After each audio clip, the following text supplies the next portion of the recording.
More on John Macarthur's slave cult, an examination of the Annunciation in the Legacy Standard Bible. And here we just have a pencil sketch of the Annunciation that I drew.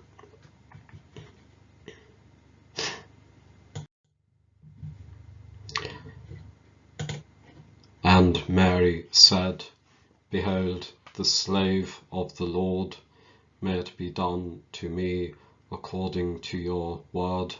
And the angel departed from her. And this is Luke chapter 1 verse 28 in the Legacy Standard Bible. And I actually thought that John Macarthur might translate this verse this way before I looked it up, and I was correct when I did look it up. Just to repeat ourselves, John Macarthur has a very extreme version of the Lordship-Salvation theology. In John Macarthur's theology, Yahweh and Jesus are lords, they are masters, and the Christian believer is a slave both to Yahweh and to Jesus. And we see some of this theology in both parts of the Bible.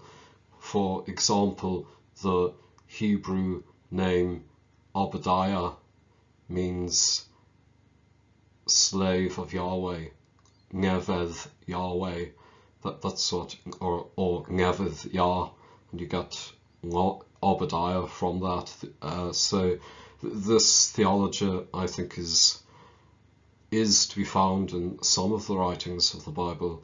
However, John Macarthur seems to have latched onto it, and he seems to really like it for some reason.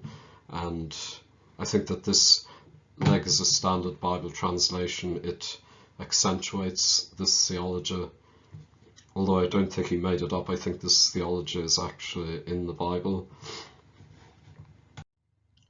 So let us read this verse from the Greek source text, which John Macarthur's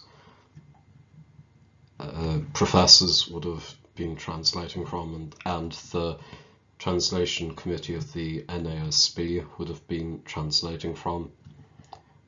And so, Epe de Mariam edu he dule kureu genoito moi kata ta Rema su kai apelten ap autes ha angelos.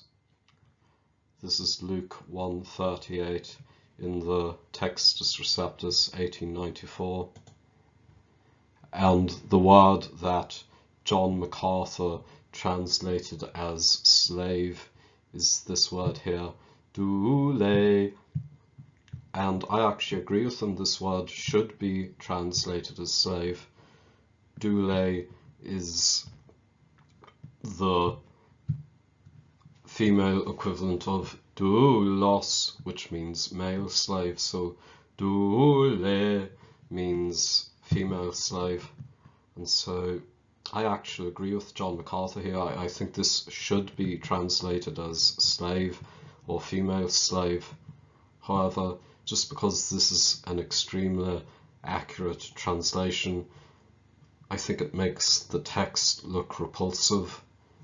Here is, in all likelihood, a 12 or 13-year-old girl who is declaring herself to be a slave of a male deity who has come to impregnate her without even asking permission. Yahweh just sends his angel down there and he announces. That's why it's called the Annunciation, because it's announced. It's not the requestation. There's no request made here. The angel announced that Yahweh wants to impregnate you by the Holy Ghost, and Mary didn't really have a choice in the matter. She just said yes. And this actually came up in Ireland. Comedians were accusing Yahweh of raping Mary, and the state broadcaster unfortunately had to issue an apology. However, I don't think that any apology was necessary. I think this whole story is extremely sordid.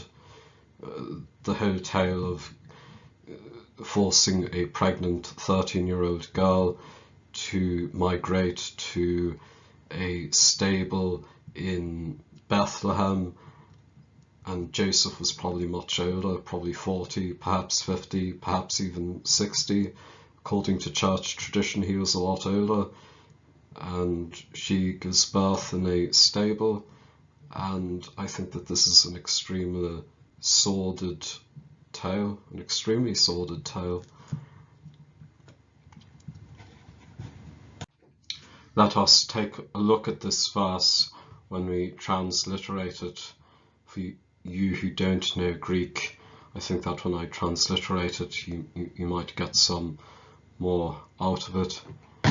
Hey pe de Mariam idu he dule kureu genoito moi kata to chrema su kai apelten ap autes ha anglos.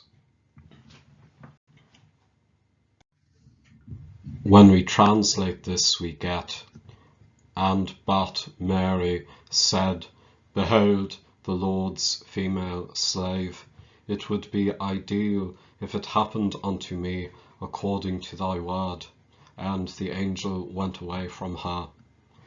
Luke 1:38, my translation of the Textus Receptus, 1894, into Elizabethan English. And if we translate this into modern English, we get, and but Mary said, behold, the Lord's female slave. It would be ideal if it happened to me according to your, singular, word.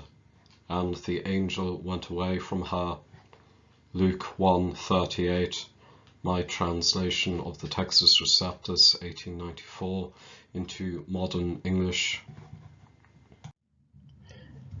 In the Clementine Vulgate, and the Clementine Vulgate is the Bible used by conservative and traditionalist Catholics. Let us first read it in the classical pronunciation. Dixit autem Maria ecce ancilla Domini fiat mehe secundum verbum tuum, et discassit ab illa angelus. That is Luke 1:38 in the Clementine Vulgate. And let us now pronounce it using the ecclesiastical pronunciation. Dixit autem Maria ecce ancilla Domini fiat mehe secundum verbum tuum, et discessit ab illa angelus. Luke 1:38, Clementine Vulgate, read in the ecclesiastical pronunciation. And when we analyze this verse rhythmically, we get Dixit autem Maria ecce ancilla Domini fiat mehe secundum verbum tuum, et discessit ab illa angelus. And I think that this is a good practice to write Latin out this way, because it teaches you to observe the length of syllables and also where each syllable is stressed.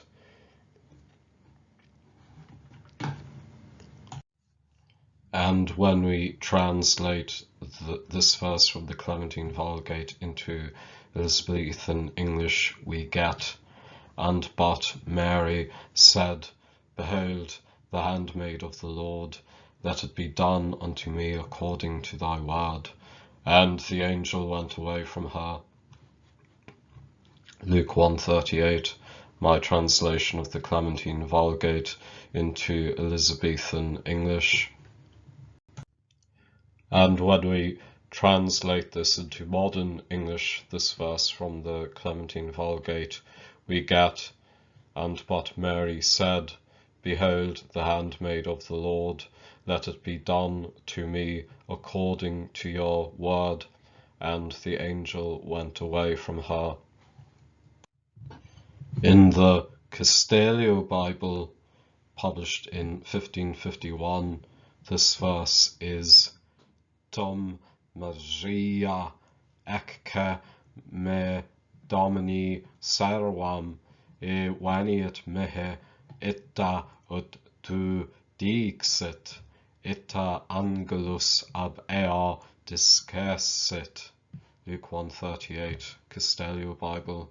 And the Castellio Bible is a moderate, if not liberal, Protestant Bible written by a man who angered Calvin by his liberal exegesis of Scripture, and who hung out with other liberals and deists like Erasmus in Basel, Switzerland.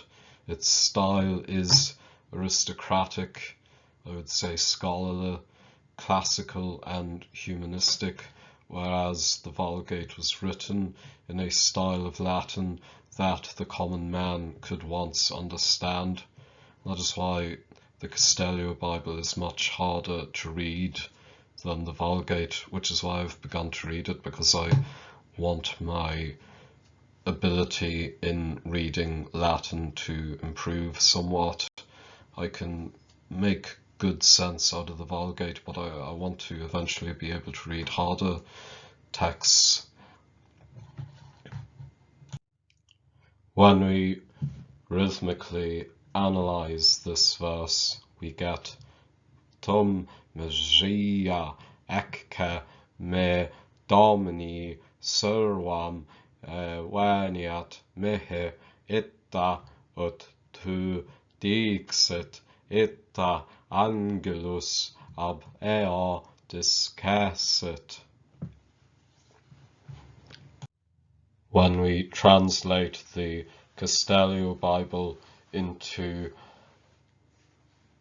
Elizabethan English, we get, "Then at that time Mary, behold, thou observest the Lord's female slave, let it so happen unto me as thou hast said.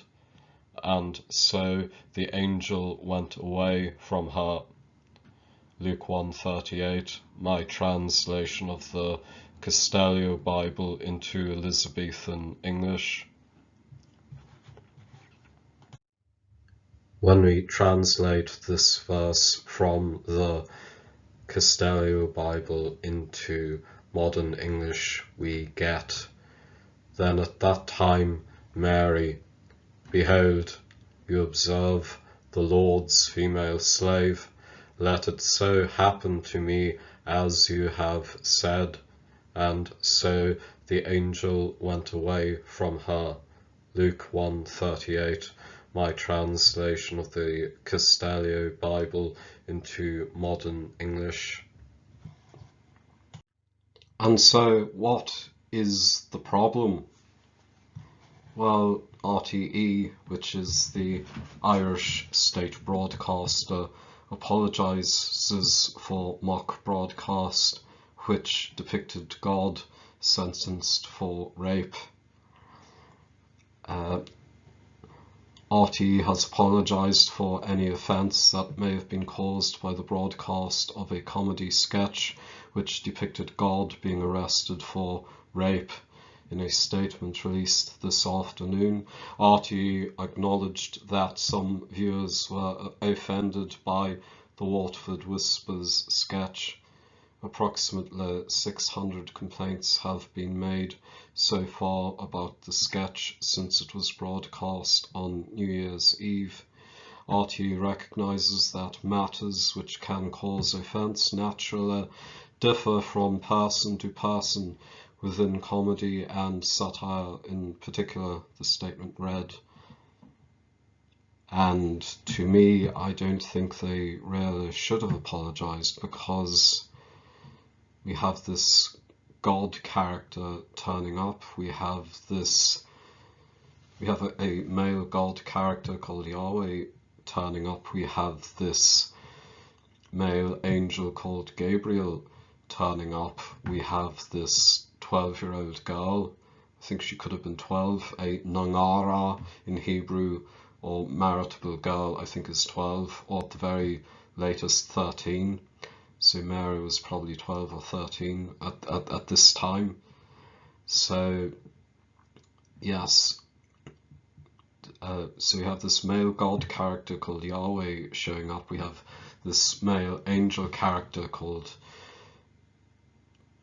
Gabriel showing up. We have no consent requested from Mary. It is just announced that Yahweh is going to impregnate her, and she acquiesces. And I think that there is something extremely sordid and rapey about this story in the Gospel of Luke. This is a line from the sketch. The sketch said, "The 5 billion-year-old," talking about God, "stood accused of forcing himself on a young Middle Eastern migrant and allegedly impregnating her against her will." Is there anything false about this statement? I don't think so.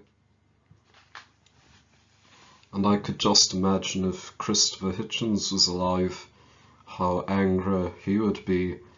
A state broadcaster is forced to apologise when it did nothing wrong for criticising a sordid feature and aspect of a religion. I think he would have been extremely angry about that, but Christopher Hitchens is dead. If you want more analysis on the rapiness of the Annunciation story, then please check out Valerie Tarieco's blog. This is an excellent article that she wrote, and she is a psychologist. Celebrate Christmas, maybe leave the manger in the basement. And again, what does the manger commemorate? It commemorates a 13-year-old girl giving birth in a shed, and to me there's just something extremely sordid about that. And this is another excellent article concerning the problematic nature of the Annunciation. It's not rape if he's a god or thinks he is, and that down there is the URL, so check out both of those two articles. Dan Barker points this out, that Yahweh boasts about sexually assaulting women, especially in this verse here.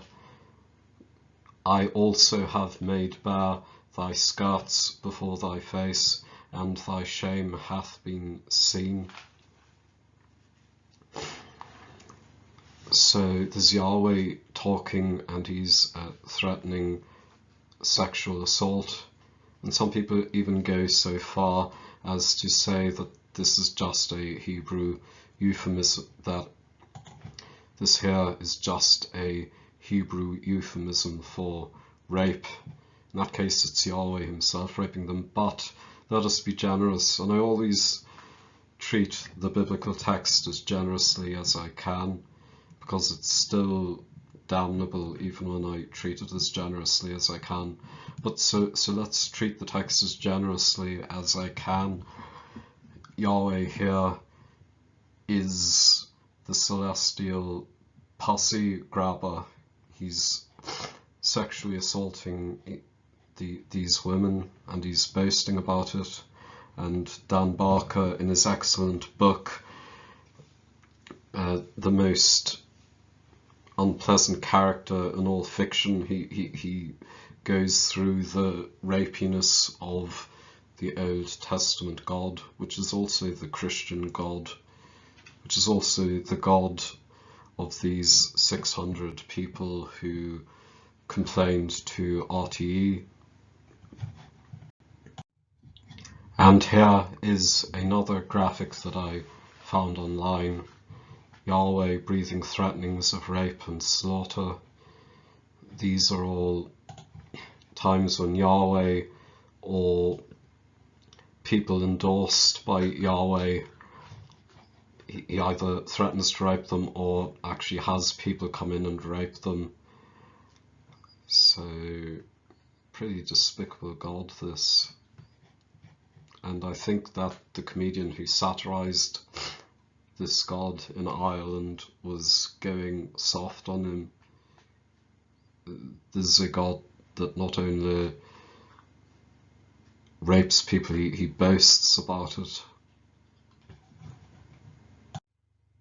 And here is Yahweh threatening rape, or at the very least sexual assault, again in the book of Hosea, chapter 2, verses 2 through 3, and this is the King James Version. Plead with your mother, plead, for she is not my wife, neither am I her husband. Let her therefore put away her whoredoms out of her sight, and her adulteries from between her breasts, lest I strip her naked, and set her as in the day that she was born, and make her as a wilderness, and set her like a dry land, and slay her with thirst. So here is Yahweh threatening to strip a woman naked, which is sexual assault. And apologists might argue that this is figurative, but it doesn't matter. Why is Yahweh using rape as a metaphor? Why couldn't he use a more similar metaphor than rape? But, you know, in other verses he actually has soldiers come in to rape women, and it's he who's doing it. He sent them, or even sometimes it's him acting out through these soldiers. So whatever way you look at it, Yahweh is a pussy grabber, he is a sexual assaulter, he is a rapist, and he boasts about it.